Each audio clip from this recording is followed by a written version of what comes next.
memperkasakan subjek mata pelajaran reka bentuk teknologi. Okey, yang mana tuan-tuan dan puan-puan, saya percaya di sekolah-sekolah sebagai guru penyelaras bestari dan guru penyelaras ICT ada tindak buat ataupun ada kerja buat yang perlu tuan-tuan dan puan-puan bantu di sekolah masing-masing. Okey, saya tak nak bercerita panjang tentang projek RBT, tapi hari ini adalah hari untuk kita sama-sama berdiskus ataupun melaksanakan diskusi ataupun dialog antara kita berkaitan dengan postmortem Smart School Qualification Standard yang mana penerapan pada tahun 2020 saya memang akui kita laksanakan dalam keadaan tekanan yang agak tinggi, iaitu dilaksanakan lewat daripada waktu yang sebenarnya. Okey, di samping itu beberapa faktor yang disebabkan oleh pandemik COVID-19 ini menyebabkan pelaksanaan itu berlangsung sama ada sebahagian di rumah dan juga sebahagian berada di sekolah. Okey, dan saya difahamkan kita di negeri Johor sebenarnya pelaksanaan SSQS ni tidak ada banyak isu melainkan di daerah Kulai lah, yang mana saya sehingga ke hari terakhir tu mereka masih lagi melaksanakan SSQS. Walau bagaimanapun syabas dan tahniah kepada semua rakan-rakan guru di daerah Kota Tinggi kerana berjaya melaksanakan SSQS dengan penuh kesegeraan dan dilaksanakan dengan baik. Begitu juga suka saya mengambil pendekatan ini untuk memberikan melaksanakan program rintis bagi menggantikan SSQS. Salah satu daripada kita punya TOV ataupun kerja buat kita punya ketetapan bagi tahun-tahun akan datang, mana SSQS ni berkemungkinan besar akan digantikan dengan educational EDS saya, dia lebih kepada survey yang berpusatkan dan berpandukan kepada guru semata-mata, yang mana untuk murid pada masa akan datang akan diberikan sepenuhnya DCS untuk mereka melaksanakan pelaksanaan ataupun kita jadikan sebagai OV untuk kemenjadian murid. Okey, hari ini saya tadi dah kongsikan pautan. Dah kongsi belum? Dah tekan. Okey, bit.ly/SSQS di chatting. SSQS huruf besar J, huruf besar Johor Trend. Puan, sebelum kongsi saya present. Okey.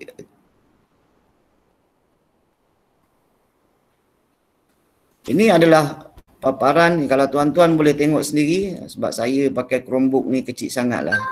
Okey. Mata dah makin tua. Okey. Kalau dapat dilihat sasaran TOV kita, TOV, ETR, kalau tengok daripada tahun lepas, tahun-tahun yang lepas, ini dashboard daripada tahun 2018 sehingga tahun 2020. Saya kena bagi kredit kepada Haji Abu Bakar lah. Saya minta dia siapkan malam tadi, dia dah siap sampai 2020. So Alhamdulillah, terima kasih Haji Bakar. Kalau tak sebelum ni dia sampai 2019 je, 17, 18, 19 ikut trend dia kan. Tapi dia dah siapkan sampai 2020. Cuma beberapa kluster nanti saya akan tunjukkan kepada rakan-rakan guru daerah Kota Tinggi. Jangan risau sebenarnya, anda semua dibantu oleh rakan-rakan PPD, USTP di daerah. Ada Cikgu Saifuzi, ada Cikgu Jaafar, ada Cikgu Karyaton. Mereka memang sangat optimis untuk membantu rakan-rakan di sekolah, terutamanya membimbing dalam melaksanakan aktiviti atau program-program yang melibatkan pendidikan digital dan juga program-program yang melibatkan gerakan tabiat membaca di sekolah masing-masing. Okey, sama ada melibatkan panitia ataupun melibatkan co-curriculum dan sewaktu dengannya. Okey, hello-hello je dengan dia orang. InsyaAllah dia orang akan turun membantu. Macam SMK Tun Habab, dia dah ngelak, dia direct dengan saya kebanyakannya lah. Okey. Suka saya kongsikan, kalau ikut peratus SSQS bagi tahun 2018 sehingga tahun 2020, daerah Kota Tinggi ni pernah melaksanakan mendapat satu lonjakan sarjana lah, ataupun kenaikan peratus yang luar biasa pada tahun 2019, iaitu daripada 59.1 2018 kepada 66.58. Pada waktu itu saya dapat melihat sendiri beberapa sekolah-sekolah di PKG Bandar Mas, di bawah ahli PKG Bandar Mas, banyak melaksanakan peningkatan daripada 4 bintang ke 5 bintang. Dan apa yang saya dapat lihat sendiri secara verifikasinya ke sekolah-sekolah di PKG Bandar Mas pada waktu tersebut, pelaksanaan itu diupayakan dalam PDPR pun menunjukkan guru-guru di sana memang melaksanakan PDPR dengan baik.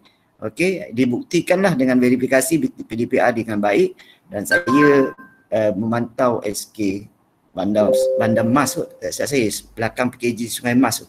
Di situ SK Sungai Mas, Felda Sungai Mas. Dan saya dapat lihat sendiri dia merencanakan pentadbir di sekolah pun merencanakan pelbagai program untuk PDPR, sama ada menggunakan menggunakan modul dan juga pendekatan dalam talian secara Google Classroom dan sewaktu dengannya.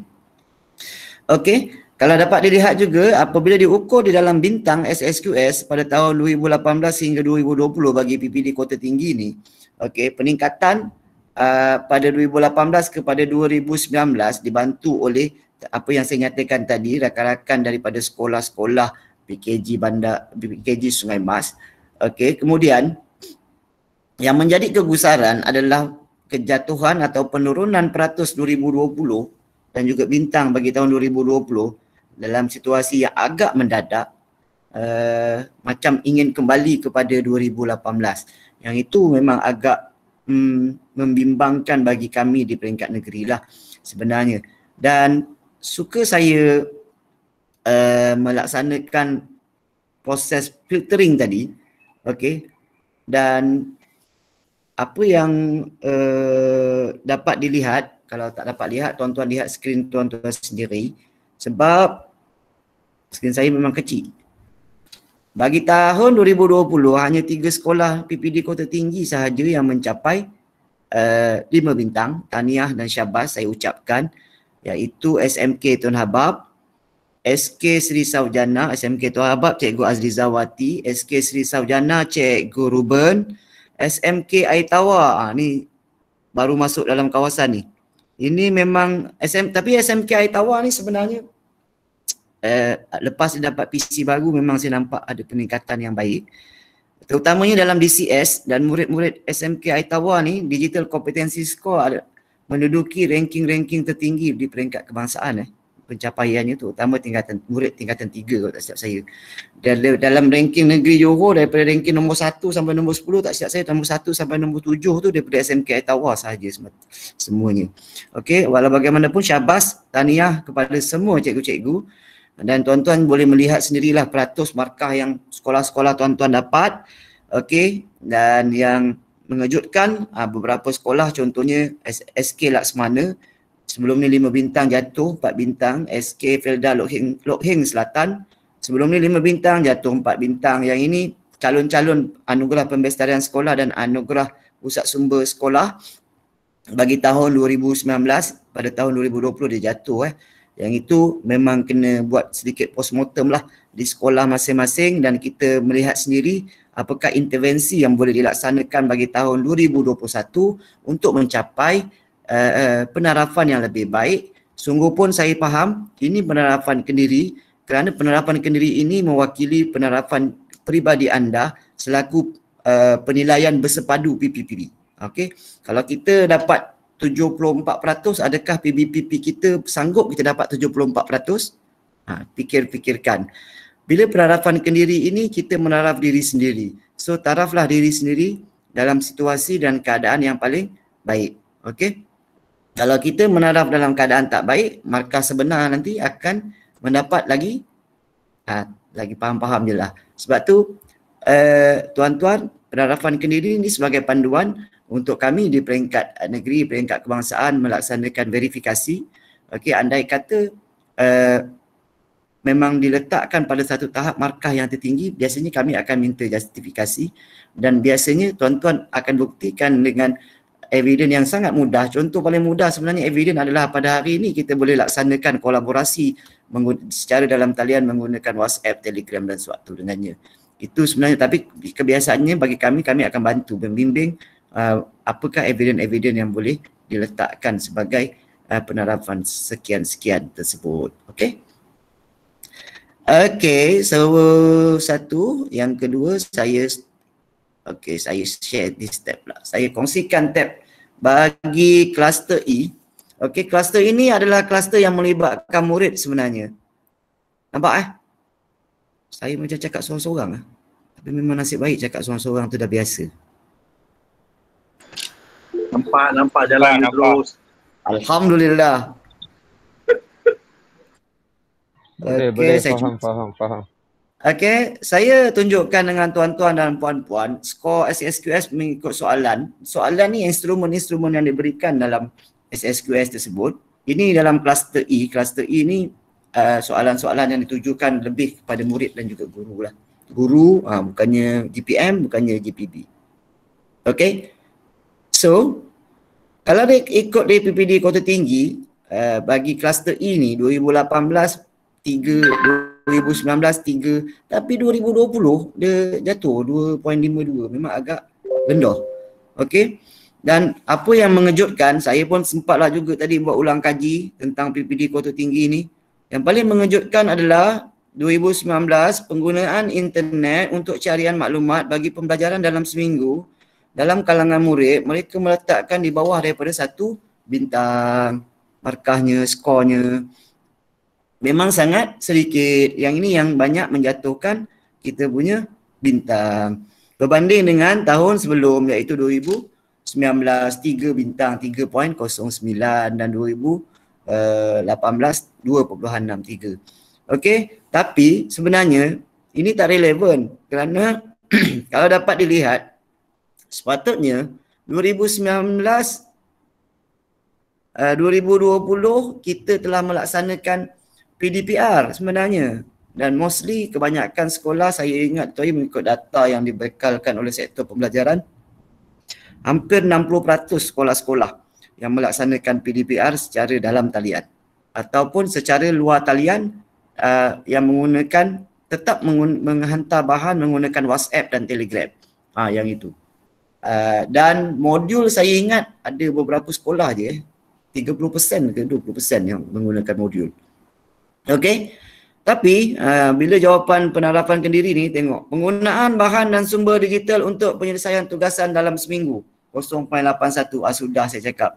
Ini berat sebenarnya. Dia menunjukkan bahawa seolah-olahnya kita tak melaksanakan PDPR, kontra dengan data PDPR dan juga kontra dengan data pencapaian murid dalam DCS sebenarnya. Dan pelaksanaan tugasan secara dalam talian dalam tempoh seminggu. Yang ini pun murid-murid menjawab dalam markah yang agak rendah, dan saya pun perlukan kepastianlah di peringkat rakan-rakan guru di daerah Kota Tinggi, adakah murid-murid ini diberikan taklimat ataupun memang kita bagi sahaja untuk dia orang jawab, ataupun ada sewaktu dengan yang lain-lain lah. Kerana kita kena memberikan fokus yang utama bagi tahun 2021 pada kluster inilah untuk menambah baik kepada keputusan ataupun penerapan yang lebih baik, dan ini antara pinpoint ataupun kita punya touch point yang boleh kita usahakan bagi tahun 2021 bagi sekolah-sekolah. Nanti tuan-tuan tengok sendiri sekolah-sekolah tuan-tuan, type ikut filter sekolah-sekolah tuan-tuan. Tak payah tengok sekolah lain. Kita fokus sekolah kita sendiri masing-masing. Okey, begitu juga dengan penggunaan kemudahan ICT untuk pembelajaran. Okey, yang ini saya faham, tapi saya rasa 0.82 itu adalah satu jawapan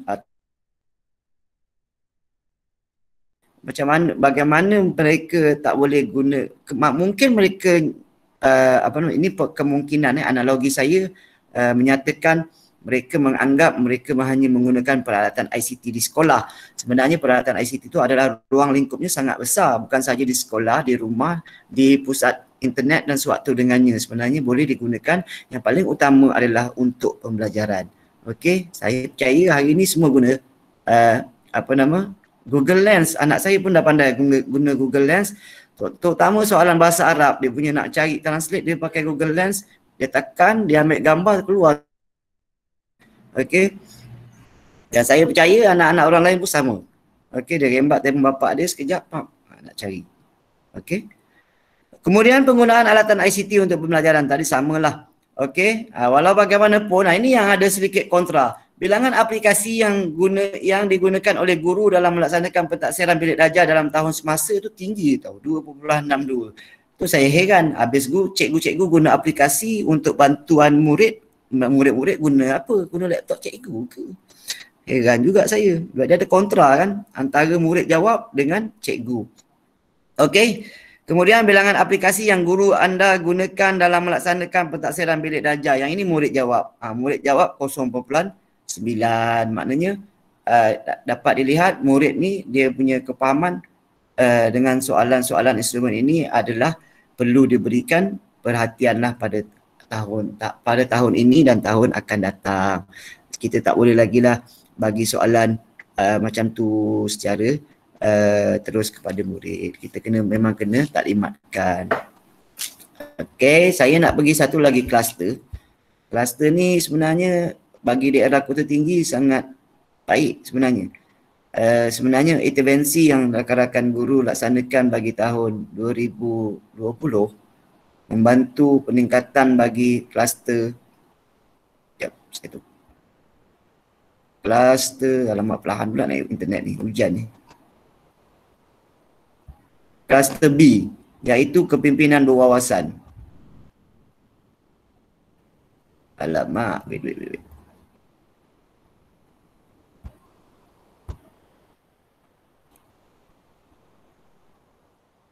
Oh, tak apalah. Okeylah. Saya tak boleh nak pergi kluster B, nanti tuan-tuan pergi sendiri kluster B. Tapi sebenarnya kluster B saya dapat lihat bagi daerah Kota Tinggi sebenarnya telah mencatatkan sedikit peningkatan.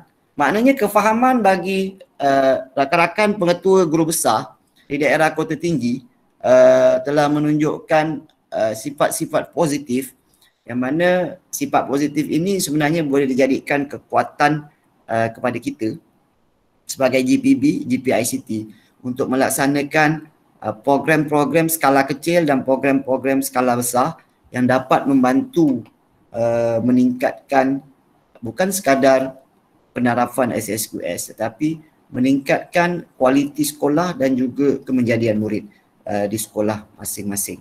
Okey, kita ambil hala tuju pegangan kita, dua aspek utama kita ke sekolah. Okey, yang pertama memang kita ke sekolah untuk anak-anak murid kita. Yang kedua, untuk kita meningkatkan kualiti di sekolah kita masing-masing. Okey, pergi ke mana sekalipun, itu dua perkara ini yang menjadi tonggak bagi seorang pegawai perkhidmatan pendidikan, termasuklah saya. Okey, sebab saya pun tak tahu dashboard ni dia tak bagi kerjasama, dia dah keluar macam tu. Okey, dia dah bingung kejap. Sekejap, saya share balik. Satu, cluster B. Tuan-tuan boleh buka ke page yang keempat, iaitu page 4. Betul. Skor SSQS dalam cluster B, PPD, Kota Tinggi. Saya ingat Chromebook tak lag, rupanya Chromebook pun lag juga. Hari ni saya berada kat rumah sebab saya sesama. Kita nak pergi sekolah. Talian ke tak berapa cantik? Apa? Talian ke tak berapa cantik? Ini ni. Ya ke? Betul-betul saya? Hujan hujan lebat ni. Sini pun kota hujan juga. Hujan. Rasa macam Hujan lebat. Masa nak mula ni tiba-tiba hujan pun lebatnya. Saya dah lah pakai hotspot. Dia tak mandi lagi tadi. Astaghfirullahalazim. Punya handsome lepas subuh tadi dah mandi. Guna 5G, guna 5G. Bukan 5G lagi ni. Okey, dah keluar. Guna Unify. Itulah Unify sebab duduk kat rumah seorang-seorang. Jadinya tak guna Unify lah, bersepaya. Gunalah sebab kita banyak kerja bergerak. Belum ni bayar Unify bayar gitu je. Macam rasa membazir pula duit. Okey, kalau dapat dilihat, walaupun sedikit jatuh bagi tahun 2020, kluster B, tetapi dia tak jatuh macam 2018 lah. Maknanya kita buat jeraya wara pada tahun 2020 yang lepas di SJKC New Kota. New Kota betul New Kota yang ada skrin TV yang cantik tu. Okey. Kalau dapat dilihat, ada peningkatan yang agak baik dalam perancangan aktiviti Pelan Strategik Pembestarian Sekolah dan PSS dalam kalangan pengetua guru besar dan juga GPM. Okey, maknanya mereka dah mula pandai merencanakanlah aktiviti perancangan pelan-pelan yang sewaktu dengannya. Okey, ataupun maknanya dah tak ada lagi lah pelan-pelan tak buat ataupun pelan-pelan tak jadi. Mereka telah mulakan, cuma pelan tindakan dan pelan taktikal ni mungkin saya percaya mereka punya penyediaan bagi pelan kontingensi sebab 2020 berlaku pandemik COVID-19, sekolah ditutup dalam tempoh yang agak panjang. Mungkin pelan kontingensi pada waktu tersebut tidak dapat dilaksanakan dengan baik dan juga berkesan lah.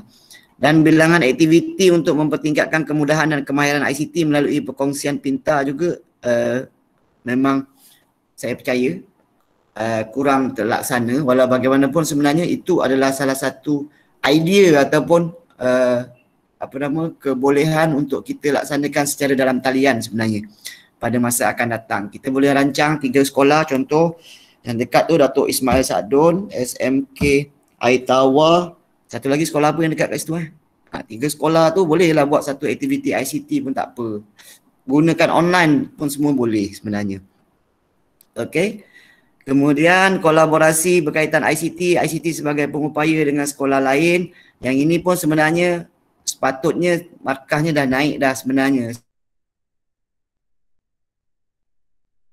Musim pandemik yang lepas, bagi daerah Kota Tinggi, saya sendiri minta bantuan Google for Education Kota Tinggi, GFE Kota Tinggi, bagi melaksanakan pertandingan Scratch Programming Negeri Johor yang pada waktu itu mendapat sambutan yang agak baik lah.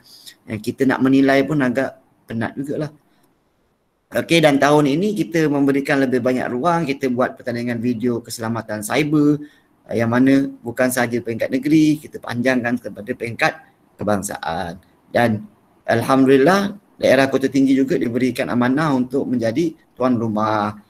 Yang itu yang kelebihan sebenarnya Kota Tinggi kita berikan. Cuma penglibatan sekolah-sekolah ni kita akan lebih kerapkan lah.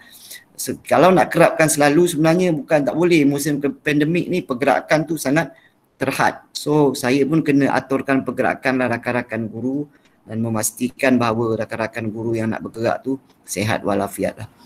Cik Fitri, contoh macam kan kita bila tahun 2020 kan banyak aktiviti kita melalui Google Meet, lepas tu secara atas talian tu, itu boleh dikira sebagai aktiviti mempertingkatkan ni ke? Boleh sebenarnya. Aktiviti melalui perkongsian pintar ni? Ya boleh, sebenarnya boleh PLC yang direkodkan dalam Google Meet itu dijadikan sebagai salah satu daripada kolaborasi perkongsian dalam talian pun boleh sebenarnya. Maksudnya kalau cikgu-cikgu, sorry lah saya banyak tanya pula kan. Saya pula macam cikgu. Okey. Besar. Okey, kan sekarang banyak webinar berkaitan ICT semua tu. Kalau kat situ maksudnya sekolah buka, dia share dengan cikgu-cikgu ataupun dia share dengan budak-budak, itu pun dikira aktiviti melalui perkongsian pintar, betul? Ya, betul. Kalau dia berkongsi sampai peringkat IAB, peringkat-peringkat IPG yang sewaktu dengannya yang bukan daripada sekolah sendiri pun, maknanya itu adalah melalui perkongsian pintar. Tu perkongsian pintar ni, maksud perkongsian pintar ni bukan sahaja berada dalam kelompok contoh SMK Tuan Habab saja.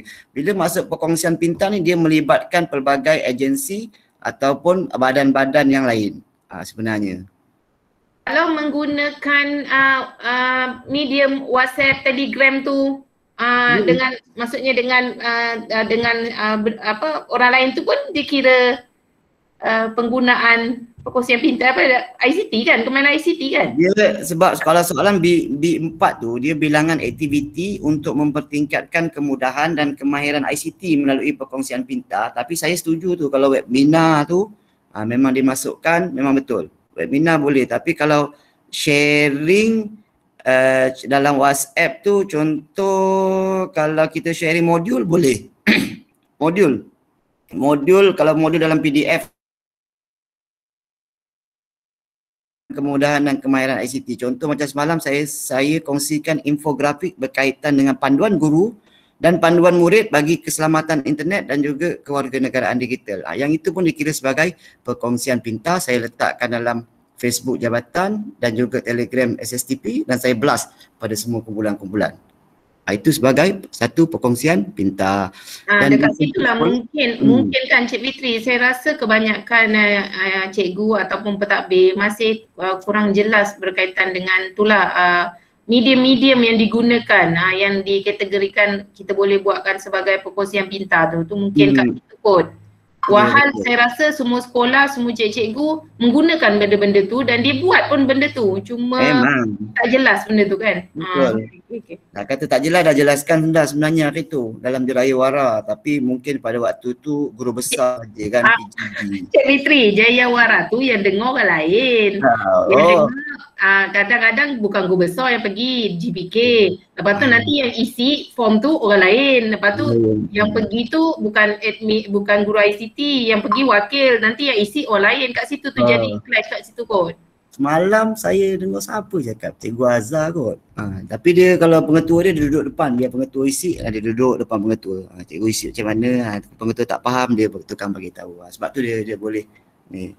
Tapi memang cikgu-cikgu GP ICT, GPB ni memang bila pengetua guru besar nak isi, saya minta lah tolong duduklah depan dia orang, isi dan discuss jawapan tu. Kita kan dah buat ni cikgu, kita kan dah buat ni, kita kan dah buat ni. Sebenarnya kena discuss dalam jawab ni. Sebenarnya dia macam SKPMG 2. SKPMG 2 mana ada seorang yang buat. Walaupun sebenarnya tak lantik satu cikgu, okey awak jaga standard 2, awak jaga standard 3. Tapi bukan seorang yang buat sebenarnya, satu sekolah.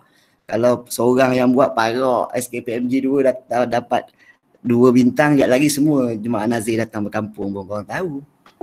Okey? Boleh Lain-lain saya tak ada nak ni lah, cuma saya dapat lihat ada peningkatan dalam bilangan latihan kursus yang diberikan kepada guru bagi penggunaan aplikasi dalam menjalankan pelaksanaan PBD dalam tahun semasa. Tahu kan, bukan sekadar kita gunakan quizzes, Kahoot. Sebenarnya untuk PBD ni banyak taktik yang boleh kita laksanakan untuk melaksanakan penilaian dalam bilik darjah. Contohnya kita juga boleh memohon murid untuk menggunakan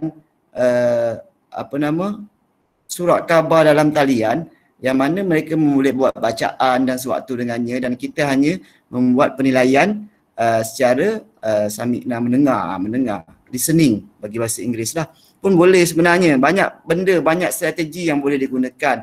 Cuma daripada segi perkongsian tu, perbanyakan PLC tu dalam grouping PLC Panatia tu, saya minta lah kerjasama GPB, GPICT kalau ada PLC dalam sekolah tu, minta untuk menyelit satu slot dalam setengah jam ke 10 minit untuk perkongsian lah bagaimana untuk melaksanakan pentaksiran bilik darjah ni.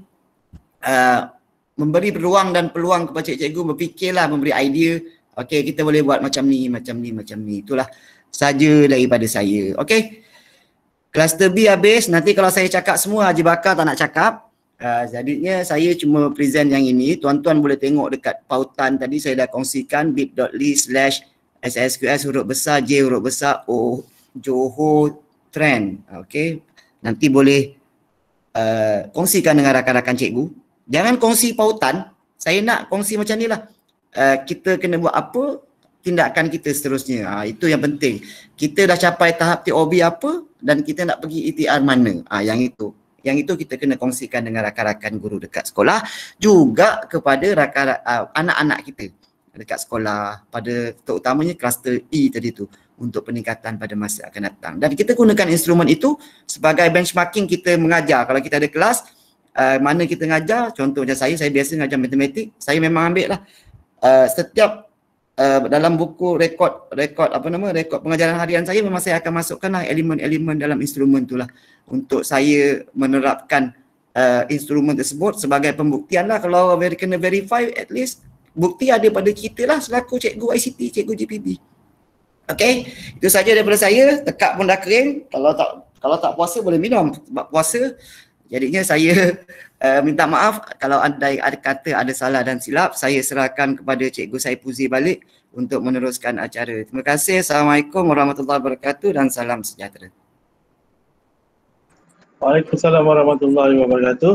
Terima kasih Cik Arif Fitri atas perkongsian. Saya harap cikgu-cikgu dapat mengambil tiba, mengambil ilmu yang diberikan oleh Cik Arif.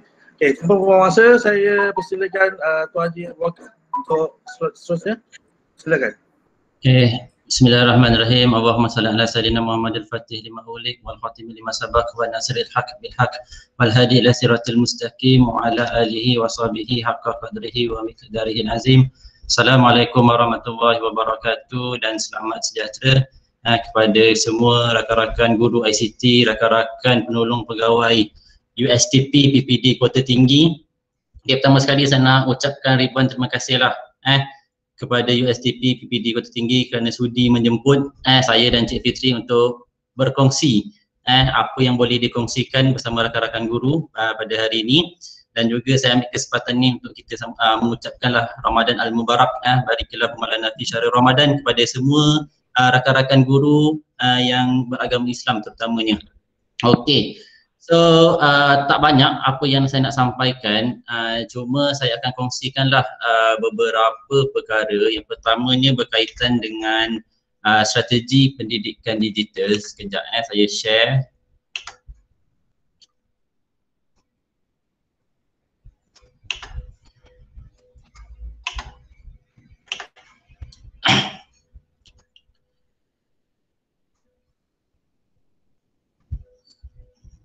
Alright, so boleh nampak slide saya?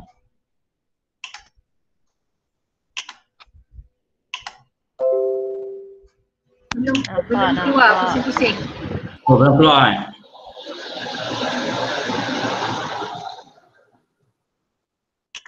On the way tu kot, ni dah keluar cuma tak ada, bukan slideshow. Oh. Dah okey tu. Present. Okey, ada. Alright. So, perkara pertama yang ingin saya kongsikan adalah berkaitan dengan strategi pendidikan digital. Okey, saya kongsikanlah bersama tuan-tuan dan puan-puan rakan-rakan guru ICT di daerah Kota Tinggi.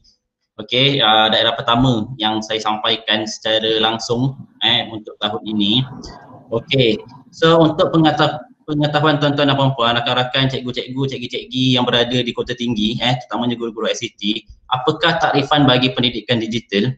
Okey, pendidikan digital ini merupakan satu usaha untuk meningkatkan pembelajaran dalam persekitaran kaya teknologi bagi melahirkan insan yang seimbang yang mengamalkan pembelajaran sepanjang hayat. So kalau tuan-tuan dan puan-puan perasan, pada masa kini, kehidupan kita ini memang berada dalam persekitaran yang kaya teknologi. Di mana saja kita pergi, pasti kita akan menggunakan teknologi. Okay, nak pergi shopping, kita Google Map, cari destinasi untuk kita shopping melalui Google Map. Nak pergi makan, kita guna Google Review untuk tengok kedai itu sedap ke tak sedap. Okey, macam-macam lagi. Tak dapat balik kampung raya, kita boleh Google Meet ataupun video call. Tu contohlah Okey, kemudian untuk apa? Untuk melahirkan insan yang seimbang. So apa salahnya dalam persekitaran kita yang kaya teknologi pada masa kini, kita gunakan untuk meningkatkan pembelajaran, untuk membantu anak-anak murid kita untuk mereka dilahirkan untuk menjadi insan yang seimbang yang mengamalkan pembelajaran sepanjang hayat.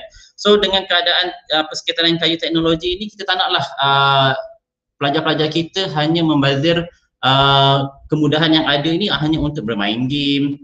So mereka boleh menggunakan persekitaran yang kaya teknologi ini untuk apa? Untuk meningkatkan pembelajaran dan mengamalkan pembelajaran sepanjang hayat. Itu adalah takrifan bagi pendidikan digital. Kemudian, mengapa kita memerlukan pendidikan digital diimplementasikan dalam kita punya PDP dan juga dalam kita punya sistem persekolahan? Yang pertama adalah bagi kita mendepani revolusi industri yang keempat. Bagi kita bersiap sedia untuk menghadapi revolusi IR 4.0 iaitu kita mengawal sistem fizikal ataupun peralatan fizikal kita secara maya, secara alam cyber. Okey, so dengan itu kita perlu mengoptimumkan potensi murid bagi menguasai attitude, skill dan juga knowledge. Okey, kemudian kita akan dapat melahirkan murid yang fleksibel dan adaptif dalam menempani keperluan dan cabaran masa hadapan. Ini maksudnya tuan-tuan dan puan-puan, so kita nak murid-murid kita, murid-murid Johor khususnya untuk sentiasa fleksibel dan adaptif dengan apa saja yang berlaku pada masa hadapan. Sebagai contoh, pada ketika dahulu, tuan-tuan dan puan-puan pernah terfikir tak akan ada wujudnya carrier drone pilot, pemandu juruterbang drone? Tak ada. Okey, tuan-tuan pernah terfikir tak akan adanya satu aplikasi ataupun satu pekerjaan food panda ataupun grab food? Tak pernah. So dengan ada kemudahan-kemudahan teknologi, maka lahirlah pekerjaan-pekerjaan yang tidak pernah kita fikirkan akan wujud pada masa akan datang. So dengan kita menyediakan pendidikan digital ataupun keperluan pendidikan digital kepada murid-murid kita, so murid-murid kita ini akan sentiasa fleksibel, sentiasa adaptif, sentiasa bersedia untuk mendepani segala keperluan dan cabaran pada masa akan datang. Okey, itu antara keperluan pendidikan digital. Yang seterusnya adalah memenuhi agenda peringkat global dan juga nasional. Okey, so rata-rata seluruh dunia, seluruh negara kita sekarang ini memang mementingkan ataupun sentiasa mengutamakan pendidikan digital. Terutamanya apabila berlaku perkara-perkara seperti pandemik COVID-19 ini, pendidikan digital ini akan menjadi satu sokongan yang kuat kepada pendidikan-pendidikan konvensional kita. Okey. So, seperti mana yang telah diamanatkan oleh YAB Tan Sri Muhyiddin Yassin, iaitu Perdana Menteri kita pada 20 Mac tahun 2021 yang lalu, baru-baru ini, beliau sekali lagi menggesa supaya KPM membuat satu transformasi supaya sistem pendidikan digital di negara ini akan dimacukan ataupun dipacukan ke hadapan dengan lebih cepat. Nampak? Itu adalah antara kepentingan keperluan pendidikan digital. Satu lagi, okey, ini saya ambil perkongsian daripada Tuan Timbalan kita, iaitu Tuan Haji Syahidun. Beliau berkongsikan satu komik, archie komik yang telah diterbitkan pada tahun 1997. Okey, dalam komik ini, okey, dapat menunjukkan satu jangkaan apa yang akan berlaku sekitar tahun 2021. Kalau tuan-tuan dan puan-puan dan cikgu-cikgu boleh tengok dekat sini, high school in 2021. Nampak? Okey, apa yang berlaku dekat sini? Kalau tuan-tuan tengok secara rawak dalam ni, tuan-tuan boleh lihat ada beberapa pakaian yang dipakai oleh masyarakat pada tahun 2021 dalam pakaian yang futuristik, okey, yang nampaklah dia punya angkasa-angkasanya. Kemudian tuan-tuan dan puan-puan boleh lihat juga di tingkap ni menunjukkan beberapa kereta terbang dan juga ada beberapa andaian. So yang pertama adalah pakaian, yang seterusnya kenderaan terbang, yang ketiga adalah dia punya online class. So tapi apa yang benar-benar berlaku pada tahun 2021 ini adalah hanya pendidikan digital saja. Pembudayaan pendidikan digital sahaja yang benar-benar berlaku pada tahun 2021. So perkara ini pun telah dapat, kalau kita lihat pada komik ini, telah dapat dijangka ataupun dibaca pada masyarakat sebelum ini, pada tahun 1997. So pada tahun 2021 ni pendidikan digital menjadi kenyataan. Pelajar tersebut belajar secara online, secara dalam talian, secara maya. Nampak? Okey. So sekarang ni kita berada di tahun 2021. Tidak mungkin kita yang benar-benar berada di tahun 2021 ini hendak menidakkan kepentingan ataupun keperluan pendidikan digital, terutamanya dalam keadaan pandemik COVID-19 seperti sekarang ini. Okey, so pendidikan digital ini untuk apa tuan-tuan dan puan-puan? Untuk melahirkan anak-anak murid kita menjadi satu generasi digital Malaysia. Okey, so apakah generasi digital Malaysia? Ada 10 aspirasi ataupun ada 10 sifat yang perlu anak-anak murid kita, anak-anak murid Johor kita ini ada untuk menjadi generasi digital Malaysia.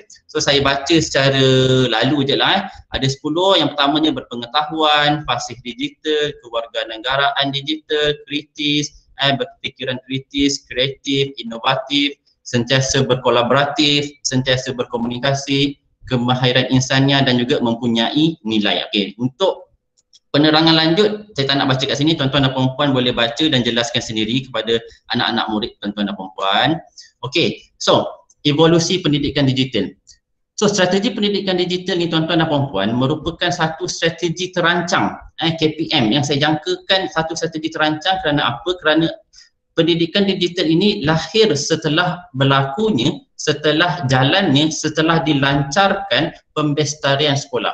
Okey, so asas kepada pembestarian sekolah adalah untuk warga pendidikan kita mahir dan juga sentiasa menggunakan peralatan-peralatan ICT. Mahir menggunakan komputer, mahir menggunakan LCD projector, mahir menggunakan telefon pintar, dan saya kira pada tahun ini, pada tahun 2021 tidak mungkin warga pendidikan kita secara khususnya ataupun rakyat Malaysia secara umumnya tidak mampu mengendalikan atau menggunakan peralatan ICT. Kerana apa? Kerana peralatan ICT terutamanya telefon pintar kita merupakan satu keperluan pada masa kini. Okey, so saya rasa sepatutnya kita pun telah berjaya melalui agenda pembestarian sekolah dengan jayanya sepatutnya. Sepatutnya semua sekolah telah pun berada dalam SSQS iaitu penarafan pembestarian sekolah di peringkat 4 bintang dan 5 bintang sahaja. Kerana apa? Kerana asas pembestarian sekolah hanyalah untuk kita mahir, untuk kita galakkan penggunaan peralatan-peralatan ICT. Kemudian pada tahun lepas 2020 merupakan satu tahun transisi untuk kita melompat masuk ke pendidikan digital. Apa yang ada dalam pendidikan digital adalah menggalakkan pendidikan atas talian. Okey, memberi sokongan kepada pendidikan konvensional. Nampak? Okey, so pendidikan digital ini secara langsung dan tidak langsung telah pun berlaku. Kita pun telah meninggalkan agenda-agenda pembestarian sekolah. Sepatutnya dengan jayanya. Kerana apa? Kerana semua, saya yakin dan saya percaya semua warga pendidikan kita sudah pasti mampu menggunakan ataupun mengendalikan peralatan-peralatan ICT dengan baik. So kita melompat masuk ke pendidikan digital. Okey. So kalau tuan-tuan dan puan-puan lihat dekat sini, okey, kalau saya tanya kepada tuan-tuan dan puan-puan, adakah sekolah tuan-tuan dan puan-puan sudah melaksanakan strategi pendidikan digital? Okey. Adakah sekolah tuan-tuan dan puan-puan telah melaksanakan strategi pendidikan digital? Okey, sudah pasti ataupun saya yakin tuan-tuan pun tak pasti sama ada di manakah kedudukan sekolah saya. Adakah sekolah saya sudah masuk ke strategi pendidikan digital ataupun belum? Okey, so tuan-tuan dan puan-puan lihat di sini bagaimana strategi pelaksanaan pendidikan digital berlaku di sekolah tuan-tuan dan puan-puan. Okey, yang pertama adalah melalui kurikulum. So, tuan-tuan lihat balik semua mata pelajaran sekolah rendah tahun 1 hingga tahun 6 akan melibatkan modul TMK. Nampak Kalau saya tengok pun buku-buku teks sekolah-sekolah anak saya, tahun 1 dan juga tahun 3 ada modul-modul TMK merentas semua mata pelajaran. Ada melibatkan penggunaan peralatan ICT, penggunaan QR code. Okey. Kemudian untuk sekolah menengah pula, kalau tuan-tuan, sebab saya ni daripada sekolah menengah, so saya lebih mahir dengan sekolah menengah sebab saya semak di sekolah menengah dah tak ada lagi lah mata pelajaran kemahiran hidup bersepadu KHB. Semuanya telah pun digantikan dengan reka bentuk dan teknologi bagi sekolah menengah dan juga sekolah rendah. Kedua-dua sekolah ni dah tak ada lagi kemahiran hidup, semuanya subjek tersebut digantikan dengan reka bentuk dan teknologi iaitu RBT. Ini bermaksud sekolah tuan-tuan dan puan-puan telah pun melaksanakan strategi pendidikan digital. So tak boleh kita nak menafikan, tak boleh tuan-tuan dan cikgu-cikgu nak menafikan sekolah saya tak melaksanakan strategi pendidikan digital. Kerana apa? Sekolah saya kat kampung, dekat celah-celah Felda contoh. Okey, tak. Semua sekolah telah pun melaksanakan strategi pendidikan digital. Bagaimana? Dengan pelaksanaan kurikulum. Okey. Kemudian melalui pelaksanaan co-curriculum pula, tuan-tuan dan puan-puan sudah pasti di sekolah tuan-tuan dan puan-puan mesti ada kelab ataupun persatuan yang berkaitan seperti kelab komputer, pengaturcaraan, reka cipta, robotik, fotografi, ataupun duta penggerak digital. Sudah pasti sekolah tuan-tuan dan puan-puan ada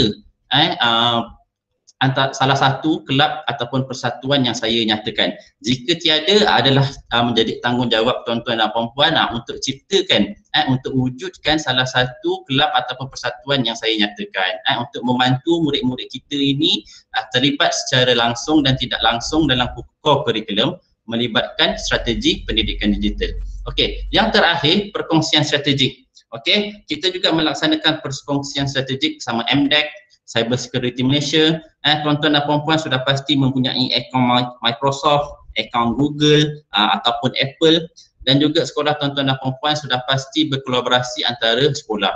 Okey, sekurang-kurangnya tuan-tuan dan puan-puan kalaulah nak bawa diri sangat pun, tapi sudah tentu tuan-tuan dan puan-puan ada berkolaborasi bersama sekolah-sekolah di daerah tuan-tuan dan puan-puan, iaitu di daerah Kota Tinggi, iaitu ada 96 buah sekolah. Sudah pasti tuan-tuan dan puan-puan ada dalam grup Telegram ke WhatsApp ke, okey, bersama sekolah-sekolah di daerah tuan-tuan dan puan-puan. So itu pun dikira sebagai kolaborasi antara sekolah. Okey. So kemudian untuk menjayakan strategi pendidikan digital ni, kita mempunyai 5 trust strategik yang perlu dihadam, yang perlu difahami. Okey, yang pertamanya adalah kepimpinan berwawasan. Siapa kepimpinan berwawasan ni? Pentadbir di sekolah. Tetapi tuan-tuan dan puan-puan sebagai guru ICT, guru perpustakaan dan media merupakan orang-orang kanan kepada pentadbir. So tuan-tuan dan puan-puan perlu membantu pemimpin ataupun pentadbir di sekolah tuan-tuan dan puan-puan untuk mempunyai kepimpinan yang berwawasan. Apa yang perlu ada? Yang pertama adalah hala tuju yang jelas. Okey, pemimpin ataupun pentadbir sekolah tuan-tuan dan puan-puan perlu mempunyai hala tuju yang jelas. Ke mana arah nak bawa sekolah tuan-tuan dan puan-puan. Okey, katakanlah sebagai saya ambil contoh yang paling mudah, yang paling terkenal, iaitu sekolah Taman Bukit Indah, SK Taman Bukit Indah. Okey, pentadbir pemimpin sekolah tersebut, okey, dengan bantuan orang kanannya, guru ICT-nya, ingin membawa sekolah tersebut menjadi MIE school. So mempunyai hala tuju yang jelas, so dia bawa ke arah tersebut. Jika sekolah tuan-tuan dan puan-puan nak hebat dalam sukan sebagai contoh, so bergerak ke arah tersebut. Okey, hebat dalam catur, hebat dalam pidato ataupun hebat dalam keselamatan cyber, so bergerak ke arah tersebut. Okey, mempunyai hala tuju yang jelas. Okey, kemudian pengurusan sumber yang efisien. Okey, buat pengetahuan tuan-tuan dan puan-puan, sumber yang ada di sekolah ni adalah sangat besar. Okey, bermula daripada pintu masuk sekolah sehinggalah ke hujung padang sekolah, itu merupakan sumber yang berada di sekolah. So perlulah sumber-sumber tersebut perlulah diuruskan secara efisien. Supaya apa? Supaya ia sampai kepada kita punya matlamat akhir kita, iaitu kemenjadian murid.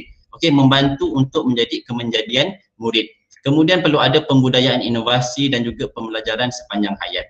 Okey, yang kedua, guru yang kompeten. Ini yang saya nak tekankan. Apakah yang dimaksudkan dengan guru yang kompeten? Iaitu guru yang cekap, layak dan melaksanakan tugas dengan sempurna. Okey, guru yang layak ataupun cekap melaksanakan tugas dengan sempurna. Okey, apa yang saya dapati, saya dan juga Encik Hairi Fitri dah dapati, seperti yang juga disebutkan tadi oleh Puan Kadiatun. Okey, kadang-kadang kita membuat pelbagai bengkel, pelbagai webinar, pelbagai PLC dan sebagainya. Okey, tetapi bengkel ataupun webinar seperti ini maklumatnya tidak sampai ke akar umbi sekolah tuan-tuan dan puan-puan. Okey, so tuan-tuan dan puan-puan sebagai guru ICT, sebagai orang kanan kepada pentadbir tuan-tuan dan puan-puan, saya ataupun kami di peringkat jabatan tak nak tuan-tuan dan puan-puan bertindak sebagai lone ranger. Okey, hari ini terima taklimat ataupun bengkel ataupun perkongsian ilmu berkaitan dengan strategi pendidikan digital, contoh. Okey, saya nak tuan-tuan dan puan-puan bukan menjadi lone ranger bekerja seorang-seorang dan menyimpan ilmu yang ada tu. Saya nak tuan-tuan dan puan-puan menjadi power rangers. Okey, tuan-tuan dan puan-puan sampaikan, tak kisahlah tuan-tuan dan puan-puan nak jadi power rangers pink ke, biru ke, hitam ke, merah, tak kisah. Tapi segala maklumat yang disampaikan kepada tuan-tuan dan puan-puan, buatlah satu bengkel, tak kisahlah secara dalam talian ke, secara bersemuka ke, untuk tuan-tuan dan puan-puan sampaikan pula kepada semua guru-guru di sekolah tuan-tuan dan puan-puan dan juga semua pelajar-pelajar di sekolah tuan-tuan dan puan-puan. Jangan ilmu ataupun perkongsian idea ataupun apa segalanya termati apabila tamat bengkel. So saya nak tuan-tuan dan puan-puan bergerak secara Power Rangers, bukan Lone Ranger. Untuk tuan-tuan dan puan-puan sampaikan apa yang dapat tuan-tuan dan puan-puan dapat. Okey, seperti mana yang saya sebut tadi, tuan-tuan dan puan-puan, okey, guru ICT, guru perpustakaan dan media merupakan orang kanan kepada para pentadbir di sekolah. So kalau tuan-tuan dan puan-puan tak mengarahkan ke kanan, maka pentadbir tuan-tuan dan puan-puan akan bergerak ke kiri. Jadi haluan kiri. Yang itu yang kita tak nak. Nampak? Tuan-tuan dan puan-puan, kita dah bagi taklimat, dah kongsikan idea, tapi bila pentadbir jawab, dia jawab mengikut haluan kiri. Maka jatuhlah penarafan SSQS di daerah Kota Tinggi pada tahun lepas. Nampak? Okey. Kemudian guru yang kompeten tersebut mampu menghasilkan pedagogi yang berkualiti, iaitu mengintegrasikan teknologi pendidikan, melaksanakan pentaksiran menggunakan teknologi, mewujudkan PDP yang menyeronokkan. So basically guru-guru yang kompeten ni mampu untuk mengintegrasikan. Apa maksud mengintegrasikan? Untuk mencampur adukkan teknologi dalam pendidikan. Okey, secara tak langsung apabila tuan-tuan dan puan-puan mengintegrasikan teknologi dalam pendidikan, so tuan-tuan dan puan-puan akan mewujudkan PDP yang menyeronokkan. Mana ada teknologi yang tak menyeronokkan? Okey, teknologi semuanya menyeronokkan. Okey, so itu yang saya maksudkan dengan guru yang kompeten. Yang seterusnya adalah murid yang berautonomi. Okey, apakah yang dimaksudkan dengan murid yang berautonomi adalah murid yang mempunyai hak mengurus sendiri pembelajaran. Murid yang berbakat dalam teknologi. Okey, mengamalkan penilaian kendiri. Nampak? Okey, murid-murid tersebut mempunyai hak. Sebagai contoh, tuan-tuan dan puan-puan di sekolah asyik bagi latihan berbentuk kertas. Mungkin budak-budak pelajar-pelajar kita dah bosan. So tuan-tuan dan puan-puan boleh ubah ke platform digital, boleh ubah ke platform teknologi. Nampak? Itu yang dimaksudkan dengan mempunyai murid-murid kita mempunyai hak untuk menguruskan pembelajaran apa yang mereka minat. Okey. Seterusnya adalah persekitaran yang mengupayakan. Okey, seperti mana yang saya sebut, di sekolah kita mempunyai pelbagai sumber yang pelbagai. So kita kenalah sentiasa upgrade. Okey, daripada kawasan tak ada internet, kita bagi capaian internet. Makmal komputer, makmal sains tak ada internet, kita beri capaian internet. Okey, daripada susunan yang konvensional, bagilah susunan yang moden. Itu contoh dia. Kemudian perkongsian strategik. Okey, seperti mana yang saya sebut tadi, pendidikan digital ini amat menekankan perkongsian ataupun kolaborasi dengan pihak-pihak berkepentingan. Kita tak nak bekerja sebagai Lone Ranger. Okey, bekerjalah sebagai Power Rangers. Okey, so apakah peranan kami SSTP, sektor sumber dan teknologi pendidikan di negeri, dan juga peranan unit sumber dan teknologi pendidikan di daerah? Okey, secara khususnya, secara umumnya ada 8 peranan. Okey, saya bacakan. Ke-8 peranan ini perlulah disambut oleh tuan-tuan dan puan-puan di sekolah. Kalau tak ada function lah, tak ada fungsi lah kami berperanan untuk tuan-tuan dan puan-puan jika tidak disambut. Okey, yang pertama adalah perancangan. Okey, kita merancang, membuat perancangan strategik, iaitu kita menetapkan beberapa KPI. Okey, kemudian kita ada plan intervensi, iaitu program rawatan, khidmat bimbingan dan nasihat. So kalau saya datang ataupun rakan-rakan saya di daerah seperti Puan Kadatun, Cikgu Jaafar, Cikgu Syafuzi datang ke sekolah, tuan-tuan dan puan-puan janganlah marah. Mereka datang bukannya nak makan ke, nak cari salah ke, tak. Mereka datang untuk memberi khidmat bimbingan dan nasihat kepada tuan-tuan dan puan-puan. Bagaimana tuan-tuan dan puan-puan dapat meningkatkan lagi pencapaian sekolah, dapat melaksanakan lebih jayanya strategi pendidikan digital. Okay. Kemudian inovasi. Okey, kami juga terlibat untuk mengawal selia projek-projek inovasi, terutamanya berkaitan dengan sumber dan teknologi.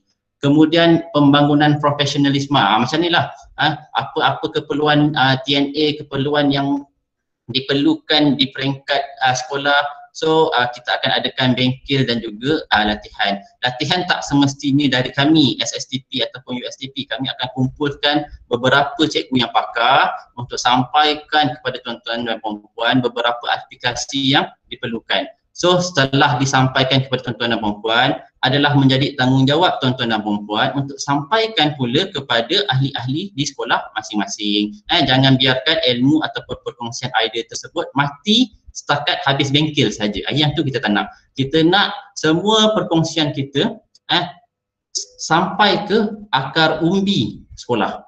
Tak nak sampai kat orang kanan je, GICT, GPM saja tak nak. Sampai daripada pengetua, guru besar sampai ke pelajar-pelajar, sampai ke guru-guru. Okey. Kemudian kita juga akan melaksanakan beberapa program literasi digital dan juga literasi maklumat, literasi digital seperti program-program DST, digital storytelling animation, video kreatif, cabaran keselamatan cyber. Okey. Literasi maklumat seperti program-program nilam yang baru berlangsung seperti tadi tu, jom membaca 10 minit, itu adalah literasi maklumat. So program-program yang kita adakan berbentuk literasi digital, literasi maklumat, so haraplah disambut di peringkat sekolah. Okey, kemudian kita akan adakan program-program khidmat bantu, okey, mempromosi dan juga kita mengadakan pelantar pembelajaran digital. So pelantar pembelajaran digital ataupun VLE, Virtual Learning Environment, yang kita gunakan ataupun yang kita gunakanlah pada tahun ini adalah pelantar delima. Dulu kita pakai Frog VLE, sekarang kita menggunakan pelantar delima. Okey, so yang ini merupakan instrumen. Okey, saya tunjukkanlah sikit. Sebenarnya instrumen ini pun telah dikongsikan oleh Cikgu Jaafar. Saya tunjukkan sikit rupa bentuk instrumen. Nanti saya akan mengemaskinilah instrumen ini. Okey, instrumen ini saya ambil berdasarkan pencapaian SSQS 2019. Okey, saya buat berdasarkan pencapaian SSQS 2019 kerana pencapaian SSQS 2020 baru saja keluar. Agak lambat, agak lewat sikit, so maka saya jalan dulu yang ni, tapi saya akan upgrade dari masa ke semasa.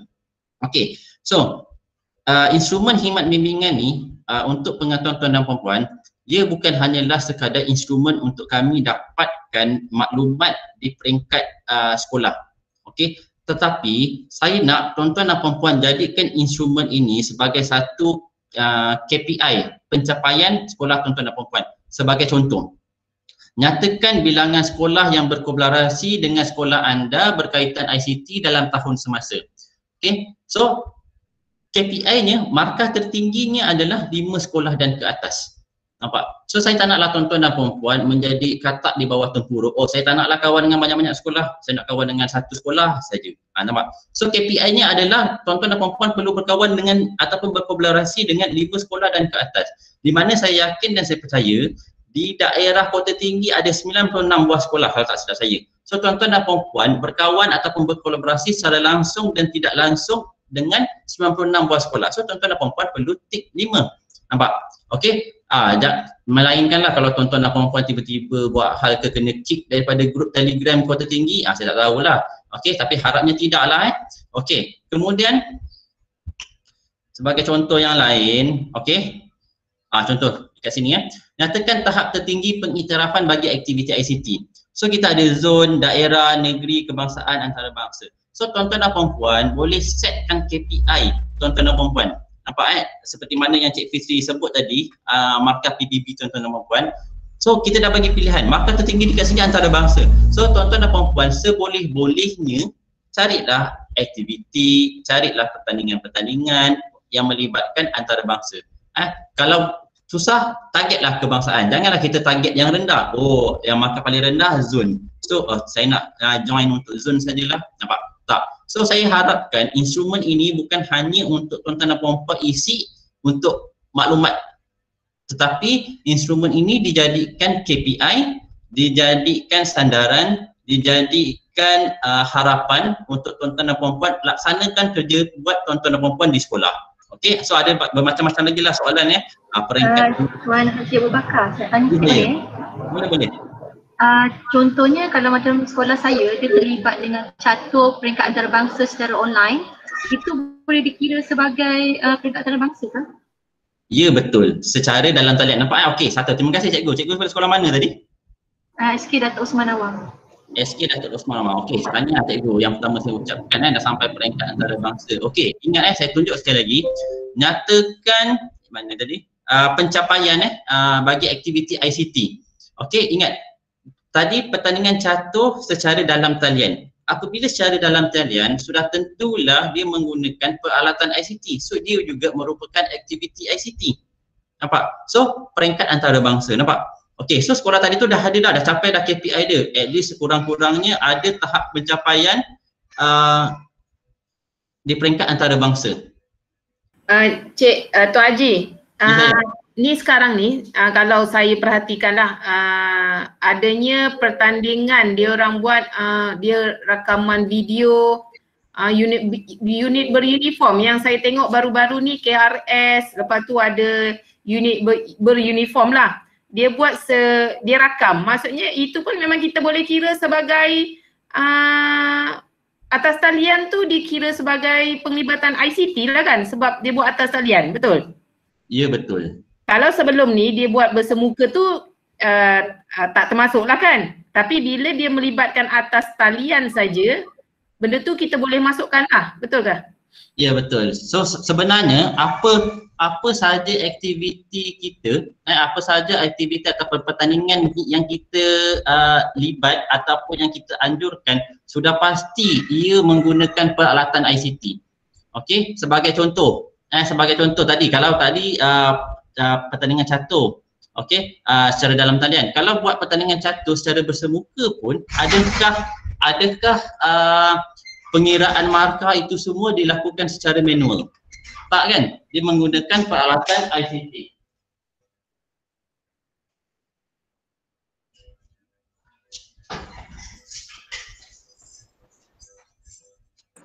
Haji Iban, ulang balik Haji Iban, putus. Kamera jatuh tu kamera dia. Confirm kamera dia jatuh. Okey, saya sambung sikit apa yang Haji Bakar nyatakan tadi tu. Sekarang ni ada dua perkara, dua soalan, dua instrumen yang berbeza. Satu adalah penglibatan, yang kedua adalah penganjuran. Kalau tadi SK2 tu, tahniah lah. SK2 tu bukan saja kalau dia dah menganjur, of course lah murid dia pun nak menyertai. Penglibatan dah masuk antarabangsa, penganjuran pun dah buat berperingkat antarabangsa. Perkara yang paling simple sebenarnya, kita ni seorang sahaja penglibatan guru pun sebenarnya kita dah masuk je peringkat antarabangsa, hantar paper untuk pertandingan inovasi ataupun pertandingan convention nasional dan sewaktu dengannya. Kalau dia dah hantar peringkat antarabangsa, seorang penglibatan pun kita dah sampai antarabangsa. Tak payahlah nak tunggu 10 orang sampai antarabangsa baru nak letak dapat peringkat antarabangsa. Satu orang pun dah cukup dah. Hantar murid satu orang pun dah cukup dah sampai antarabangsa. Maknanya itu adalah sasaran kita. Sasaran kita nak pergi antarabangsa, kita nak hantar siapa? Hantar cikgu, hantar murid. Kita sebagai GPB, GPICT, at least kita beri sasaran satu penglibatan dan satu penganjuran. Kalau penganjuran ni boleh fikirkanlah lepas ni. Kita libatkan rakan-rakan daripada Microsoft, rakan-rakan daripada Google. Sebenarnya senang sebenarnya.